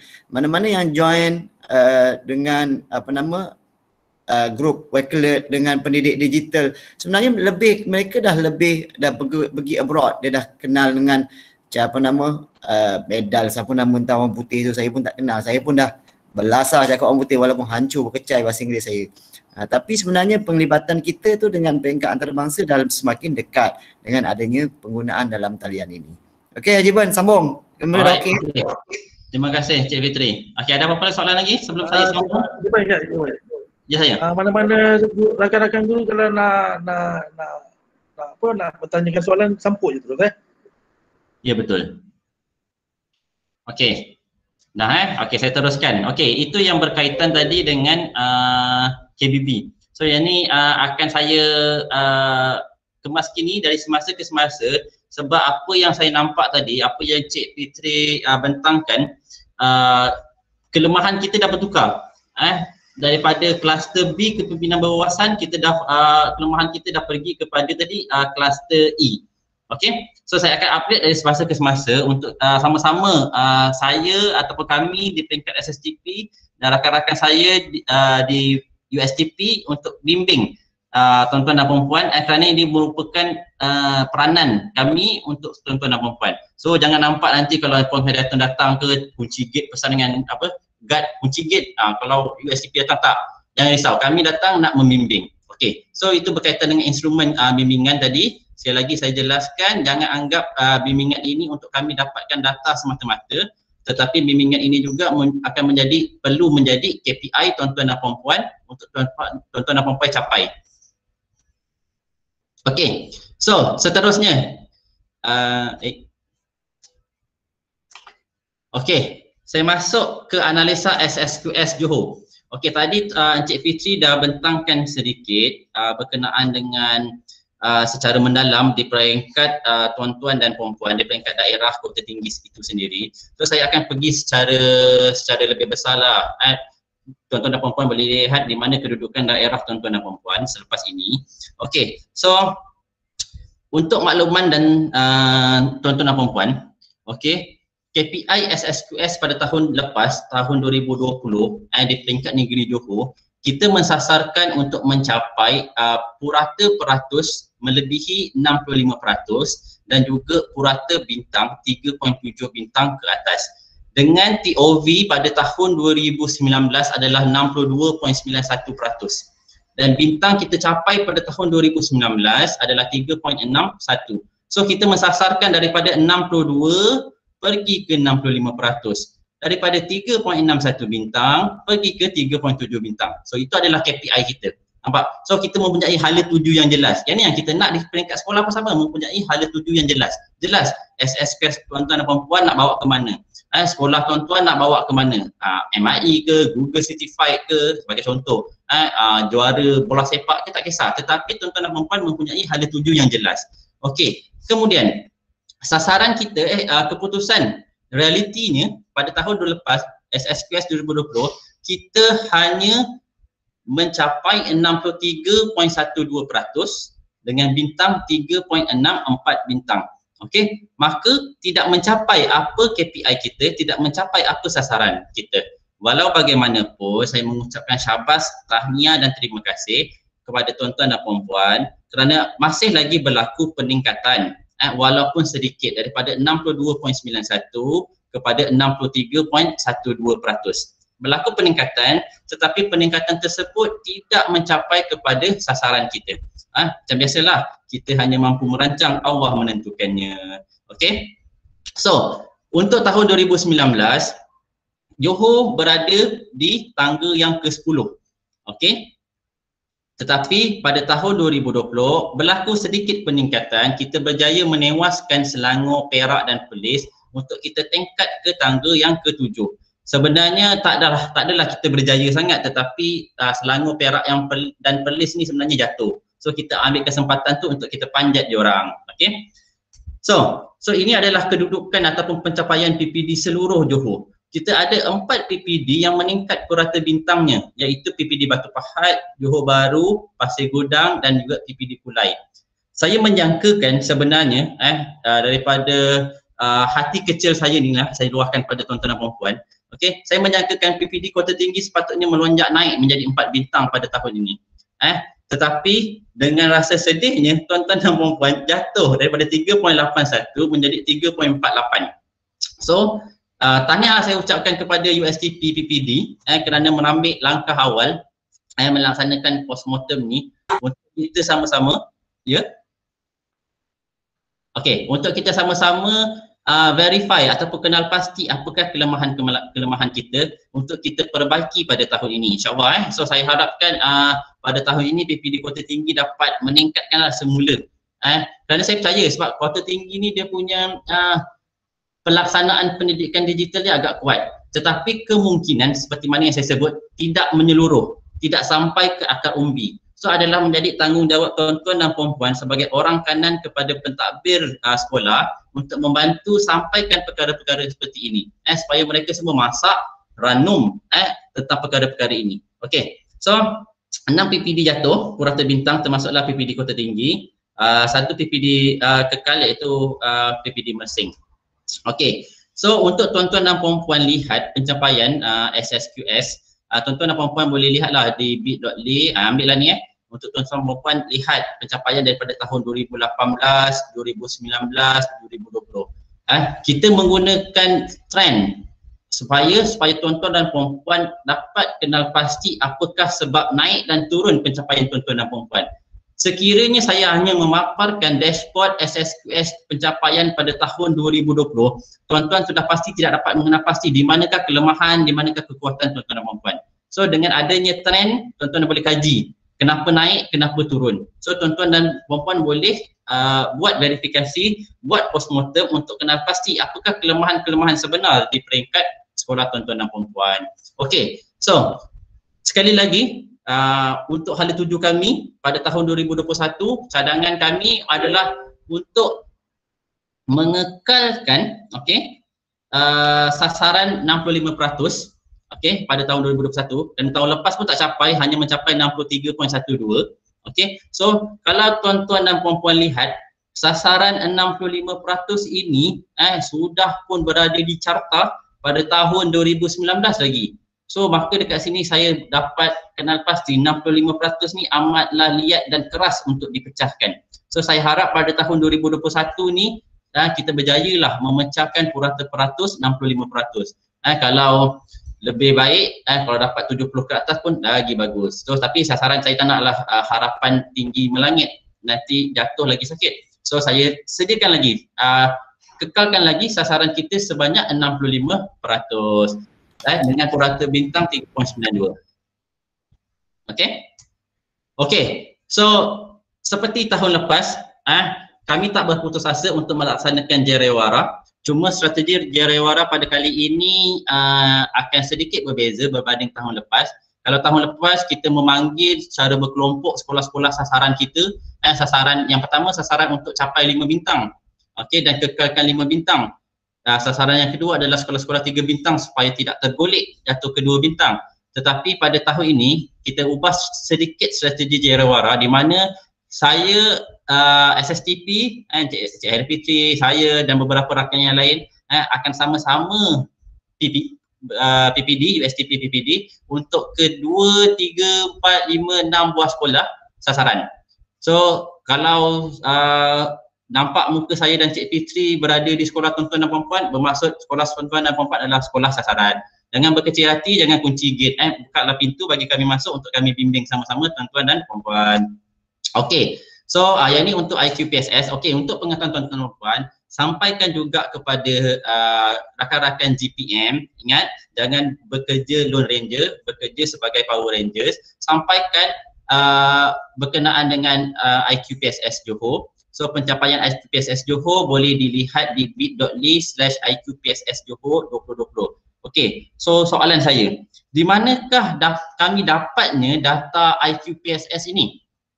Okey, data IQPSS adalah data yang kita take out, yang kita ambil keluar daripada SSQS yang dijawab oleh GPM dan beberapa soalan yang dijawab oleh guru dan juga pentadbir dan juga murid. So beberapa instrumen soalan yang dijawab oleh pentadbir, guru dan juga murid akan dikeluarkan, terutamanya yang berkaitan dengan PSS, akan menjadi satu pencapaian IQPSS. Nampak? So kat sekolah tak perlu jawab sampai 2-3 instrumen. So kita jawab satu instrumen SSQS, kita akan dapat data untuk pembesaran sekolah, kita akan dapat data untuk IQPSS. Okey, so sampaikan kepada GPM. Nanti saya akan soal lah GPM di daerah Kota Tinggi, adakah mereka tahu tentang kewujudan dashboard IQPSS ni. So menjadi tanggungjawab tuan-tuan dan perempuan untuk sampaikan. Okey. Okey, yang ni program literasi digital yang untuk sekolah menengah. Okey, tak ada masalah, daerah Kota Tinggi dikejar oleh Puan Syariatun, banyak sekolah-sekolah menengah menyertainya, tahniah. So kalau ada apa-apa program-program literasi digital dan juga literasi maklumat, saya harapkan tuan-tuan dan perempuan dapat galakkan para pelajar untuk sertai untuk kita sama-sama menjana kemenjadian murid. Okey, saya kira itu sahaja daripada saya. So beberapa pautan telah pun saya kongsikan untuk tindakan dan juga maklumat tuan-tuan dan perempuan. Okey, saya rasa itu saja, dah tak ada apa-apa lagi. So jika ada apa-apa soalan, apa-apa ketidakfahaman, bolehlah tuan-tuan dan puan-puan ajukan yang mungkin akan dijawab oleh Encik Hairi Fitri. Cikgu-cikgu, kalau rasa ada yang tak faham ataupun yang masih kurang jelas, boleh terus tanya cikgu, jangan simpan dalam kepala sebabnya nanti benda tu tak selesai. Kalau rasa benda tu, walaupun cikgu rasa benda tu simple dan cikgu tak jelas, tanya je. Cik Fitri dengan Assalamualaikum. Nak tanya. Ya, silakan cikgu. Saya nak beri cadangan lah kan. Untuk pengisian SQS tu, sekiranya ada satu panduan yang maksudnya setiap soalan tu ada contoh yang boleh cikgu ICT dapat panduan. Jadi mereka boleh tahu kat mana sasaran yang dia kena letak. Kadang-kadang aktiviti tu buat di sekolah tetapi dia tak tahu yang benda tu ada berkaitan dengan apa yang dilihat. Tu sebab markah tu biasanya dia akan letak sikit lah. Jadi panduan tu mungkin kita boleh panjangkan kepada guru-guru ataupun murid-murid yang guideline untuk mengisi SQS tu apa contoh aktiviti program sekolah kita. Macam tu. Okay, terima kasih. Okey, Cik Fitri nak respon? Okey, saya respon sikit lah untuk jadikan panduan, kalau nak jadikan panduan secara bertulis, pada saya kurang sesuai sebab saya tak naklah panduan jadi bertulis tu akan menjadi rigid. Kalau kita buat satu panduan menjawab SSQS, okey, keluarkan satu panduan. So nanti dia akan jadi rigid. So sekolah tak nampak. So sebab tu kita adakan bengkel-bengkel seperti ini. Okay, so saya paparkan dia punya instrumen. Tuan-tuan dan puan-puan tadi macam cikgu tadi cikgu daripada SK Doa tadi tanya, boleh tak ni? Zul boleh, nampak? So kita tak semua sekolah menyertai ataupun melaksanakan program yang sama. Sebab tu saya tak mengeluarkan panduan secara bertulis. So nanti dia akan jadi satu perkara yang rigid untuk sekolah-sekolah ikut benda tu. Dia terbuka kepada semua sekolah, nampak dia terbuka kepada semua sekolah untuk laksanakan bagaimana tuan-tuan dan puan-puan nak laksanakan supaya mencapai sasaran tuan-tuan dan puan-puan. So kita adakan perbincangan. Okey. Maaf, saya tanya lagi. Maksud saya macam medium yang digunakan. Contohnya macam sekolah saya kan saya kata tadi terlibat, tapi melibatkan bukan berkaitan ICT. Sebab kita tahu yang melibatkan adalah cikgu persatuan catur contohnya. Tapi sebenarnya kat situ kita dah nampak dah terlibatnya ICT di situ. Jadi kat situ mungkin guru ICT tak nampak yang tu melibatkan mereka. Macam tu. Maksudnya medium-medium tu yang menyebabkan mereka boleh mengisi markah lebih sebab sekolah mereka terlibat dengan aktiviti berkaitan kumpul dan sebagainya lah. Okay, betul-betul. Saya setuju dengan cikgu. Sebenarnya itulah cikgu kena macam mana untuk kena sampaikanlah apa yang sebab itulah seperti mana yang Cik Fitri sebut tadi, kalau boleh ketika kita jawab instrumen tu kita bimbing, nampak, kita bimbing kita punya responden.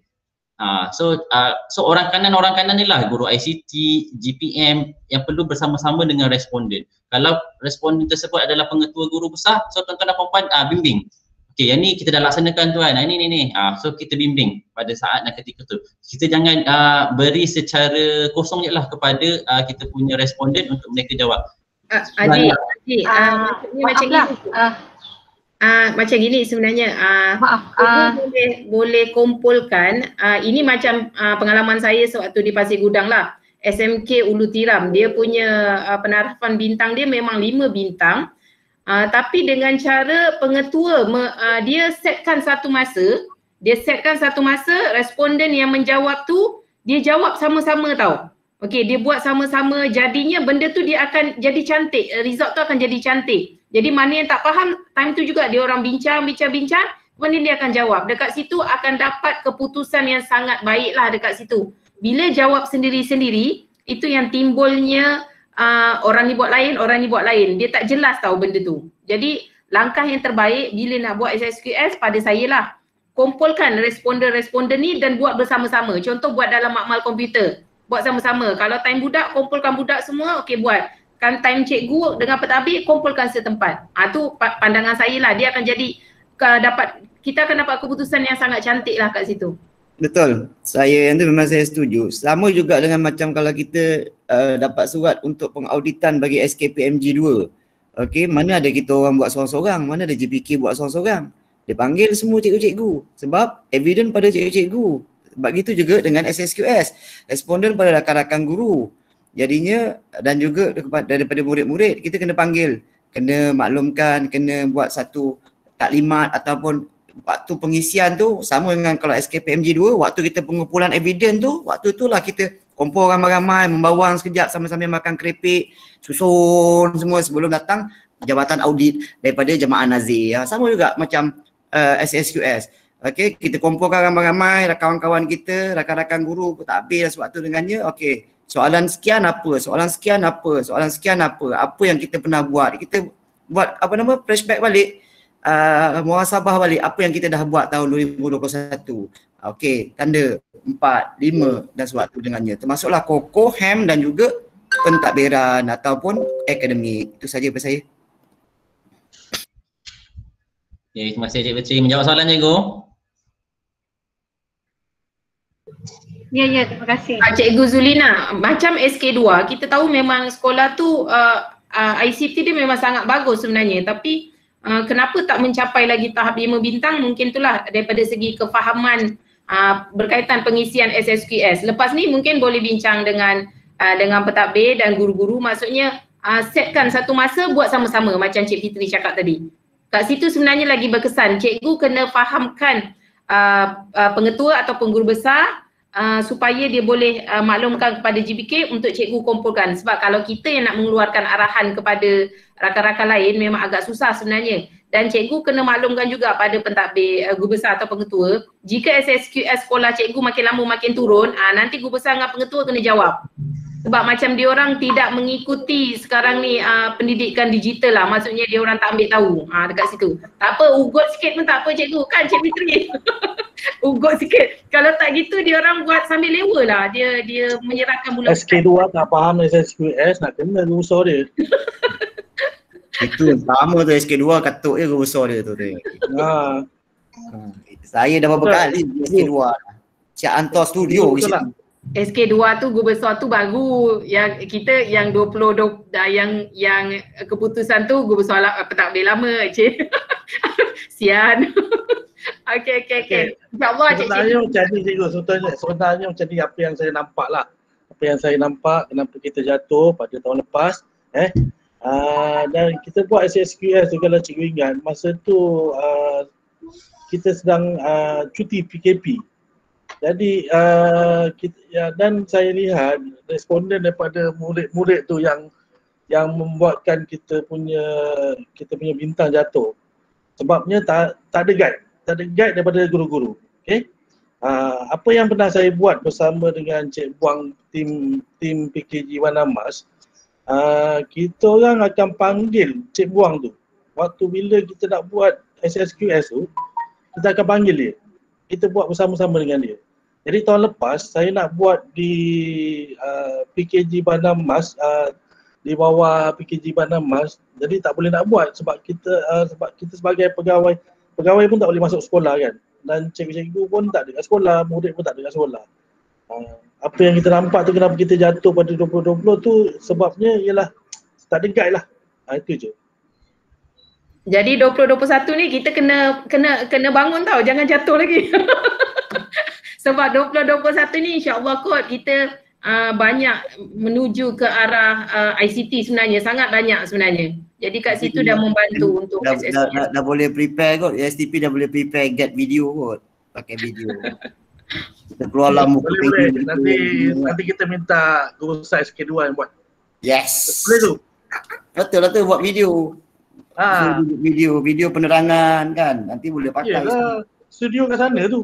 Studio kat sana 15,000 tu. Kita ambil kat KL. Okey, ada cikgu-cikgu nak bertanya lagi? Cikgu, tanya je cikgu, kalau tak jelas jangan segan-segan. Dia orang muka je garang tapi hati baik semua. Cikgu jangan rasa ada gap. Sebenarnya bila macam gini kita kena open. Bila kita berbual secara macam tak formal, benda tu lagi mudah untuk kita nak tanya benda yang simple. Yang cikgu rasa benda tu simple tapi cikgu segan nak tanya, tanya je tak apa, okey je. Yang lain-lain tu mungkin pun akan dapat sekali ilmu tu. Macam saya nak tanya. Saya rasa kan untuk penglibatan tu mungkin adalah di kalangan sekolah kan. Tapi untuk penganjuran ICT tu, macam kat situ bila kata ICT tu nanti semua akan diserahkan, kita bayangkan guru ICT tu. Lepas tu nak kolaborasi dengan sekolah yang lain tu, pada peringkat seterusnya tu macam agak macam terhad sikit lah. Okay. So untuk penganjuran aktiviti itu sebenarnya, okay, pertama sekali sebenarnya kalau saya respon sikit berkaitan dengan apa sahaja sebenarnya, apa sahaja aktiviti yang dijalankan yang di sekolah itu merupakan penganjuran aktiviti di sekolah. Okay, so saya herannya kenapa masih ada lagi penganjuran aktiviti itu. Kalau tuan-tuan dan puan-puan lihat, masih lagi ada menjawab penganjuran aktiviti peringkat kelas. So sepatutnya sekurang-kurangnya penganjuran aktiviti itu adalah penganjuran aktiviti peringkat sekolah. Nampak kita ada program, contohlah bulan bahasa ke, bulan sains ke, bulan vocational ke. Okay, so sudah tentu dia melibatkan satu sekolah. Okay, tetapi kalau kita tengok pada instrumen tadi, markah tertingginya adalah penganjuran peringkat antarabangsa, kebangsaan, negeri. Nampak? Okay, so takkan kita nak menjadi seperti di dalam kotak penganjuran kita di peringkat sekolah. So kita boleh buat juga penganjuran, okay, naik sikit peringkat daerah sebagai contoh, naik sikit peringkat negeri. Bagaimana? Kan banyak sekarang ni aktiviti-aktiviti ataupun penganjuran azan dah. Okey, penganjuran yang boleh tuan-tuan dan puan-puan jalankan secara dalam talian. Seperti contoh, saya ada pergi ke satu buah sekolah, SMK Taman Selesa Jaya 1. Okey, pengetua dia tanya pada saya, so dia nak buat satu pertandingan. Saya kata, ingat, kita punya salah satu strategi kita adalah murid yang berautonomi. Murid berhak untuk mengatakan kehendak ataupun kemahuan mereka. So saya cakap, kalau nak buat pertandingan, kita kena buat pertandingan yang murid minat. So apa murid minat? Diorang buat survey, mereka minat untuk buat pertandingan apa saya PUBG saya. Okey, secara dalam, so mereka nak buat pertandingan PUBG di peringkat sekolah. Tapi saya katakan, kenapa buat di peringkat sekolah? Baik buka penyertaan itu di seluruh daerah ataupun buka penyertaan tersebut di seluruh negeri.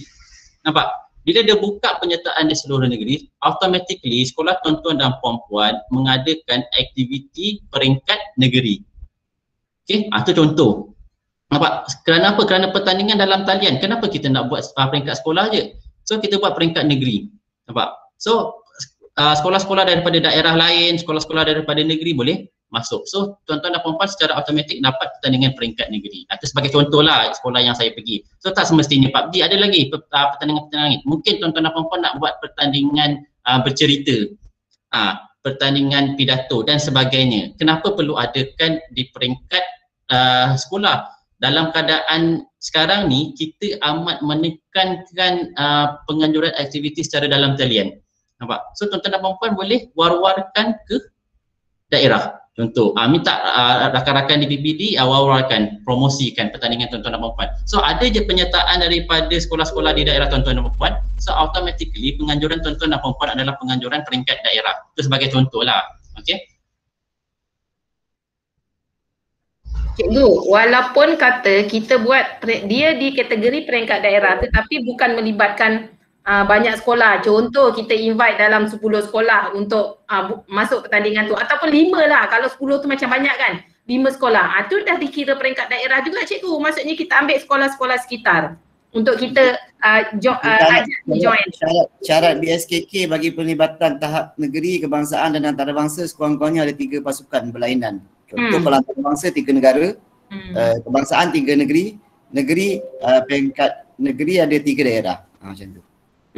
Dah boleh sangat cikgu. Jadi orang kata paling koman pun kita boleh dapat daerah lah kalau kita ajak dalam 3 sekolah sekitar ataupun 5 sekolah sekitar. Ajak kawan-kawan kita yang baik-baik nak join tak kita buat ni. Jadinya kat situ automatik kita dah dapat yang peringkat daerah cikgu. Cubalah cikgu, cuba insyaAllah boleh tu. Kalau nak sijil minta dengan negeri, minta dengan saya, nanti saya bagi. Kalau nak yang daerah boleh minta dengan saya. Okey je, kita orang boleh keluarkan sijil.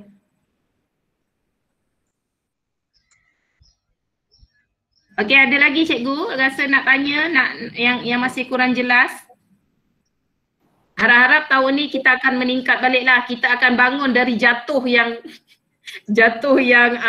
bukan teruk lah. Kita jatuh terduduk sikit je lah, bukan jatuh tertiarap terus. Jadi tahun 2021 kita bangun baliklah. Cikgu mohon kerjasama daripada guru besar, pengetua maklumkan, lepas tu dengan rakan-rakan guru, responden tu lah yang pentingnya. Kena jaga responden yang akan kita gunakan. Ya, betul. Macam Cik Saifuzi cakap tadi dah nampak dah kejatuhan PPD Kota Tinggi tadi adalah lebih kepada pelajar. So nampak, so kita buat postmortem awal, kita buat perbincangan yang awal. So tuan-tuan dan puan-puan dah nampak kelemahan tuan-tuan dan puan-puan. So dari kelemahan tu lah tuan-tuan dan puan-puan perlu bangkit, perlu betulkan. Cikgu kena maklumkan cikgu, kadang-kadang budak ni dia tak faham sebenarnya. Macam kita bincang tadi, dia guna telefon bimbit, dia guna WhatsApp, dia guna Telegram, itu semua dah menjurus ke arah ICT sebenarnya. Mungkin waktu budak menjawab tu yang dia tak faham kan benda tu yang dia tulis mungkin tak ada kan.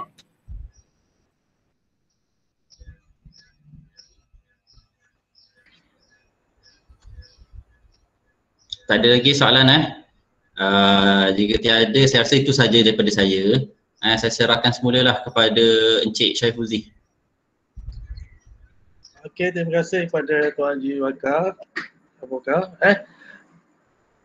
Okey, untuk tahun ni mungkin kalau lah sekiranya tak bercuti lagi sekali, jelah. Ni kita tengok beberapa hari ni kes makin lama makin meningkat, dah mula ada kluster sekolah. InsyaAllah kita orang bertiga ni akan turun ke sekolah-sekolah yang mendapat 3 bintang pada tahun lepas. Saya, Cik Jafar dan Puan Adiatun akan turun ke sekolah. Semuanya ada lebih kurang 53 sekolah 53 sekolah yang mendapat 3 bintang. Dan saya tim akan turun ke sekolah, bantu sekolah. Okey. Maklumat tambahan untuk sekolah-sekolah yang akan menerima net Chromebook, ada 5 buah sekolah akan menerima Chromebook sumbangan daripada yayasan untuk murid-murid B40, iaitu SMK Seri Aman 90, SK Sening 54 biji, SK Panamas 55 biji, SMK Lasmana 229 biji, SMK Bandar Penawar 40 biji. Ni ada 5 buah sekolah yang akan menerima sumbangan daripada yayasan apa Cik Fitri? Lupa. Hasanah. Yayasan Hasanah Jadi dia Chromebook tu secara pinjaman kepada murid terus ya betul. Okey. Saya rasa tak ada apa dan sebenarnya masa yang kita peruntukkan ni pun dah lebih sangat ni. Oh ya ke? Menarik. Haji Bakar cakap kita lama. peruntukkan hanya setahun kali kan.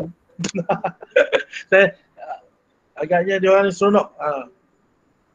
Okey, insyaAllah lepas ni saya akan panggil lagi Tuan Haji Bakar dan Cik Airi Fitri untuk GPM pula. Yang peringkat pertama ni kita panggil GPICT. InsyaAllah selepas ni kita akan buat GPM pula, mungkin selepas raya. Boleh Cik Abu Bakar dan Cik Airi Fitri? Sediakan. Kalau sebelum raya boleh kot Cik. Sediakan ketupat dan rendang ya. Jadual saya dah penuh. Saya nak jual kepek. Jadual saya penuh dengan suntingan video untuk Hari Guru apa semua. Ni sampai sebelum raya. Tapi kalau Puan Hari tu nak buat, habiskan MPQL. Dah boleh sepenuh masa balik semula kan. Okey. Nanti saya cuba bincang. Kalau kata Cik Fitri dengan Cik Ajiban boleh. Okey, apa pun saya ucapkan terima kasih banyak kepada Tuan Haji Wakar dan juga Cik Fitri kerana sudi bersama-sama PPD Kota Tinggi untuk membuat postmortem SSQS, dan terima kasih kepada rakan-rakan guru semua. Ramai, alhamdulillah, ramai yang masuk. Tadi saya tengok rasanya macam dah semua sekolah yang masuk. sampai hampir 100. Tahniah. Okey. Okey, cuba buka kamera dulu semua nak ambil gambar. Buka kamera. Cik Fuzi kejap nak ambil gambar. Saya memang suka buat ambil gambar ni, itu bukti.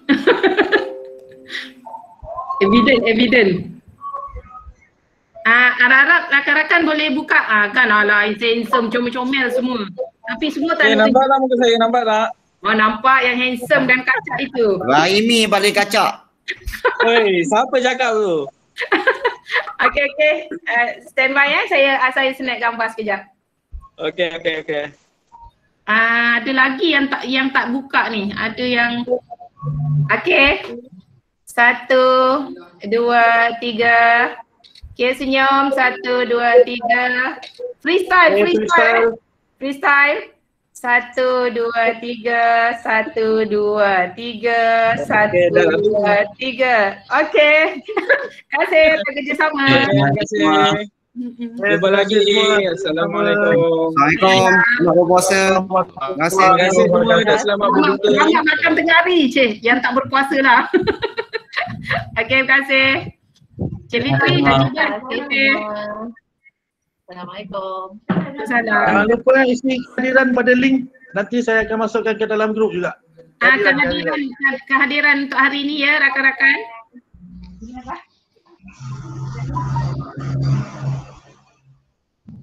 Ajiban, terima kasih. Jangan serius sangat boleh.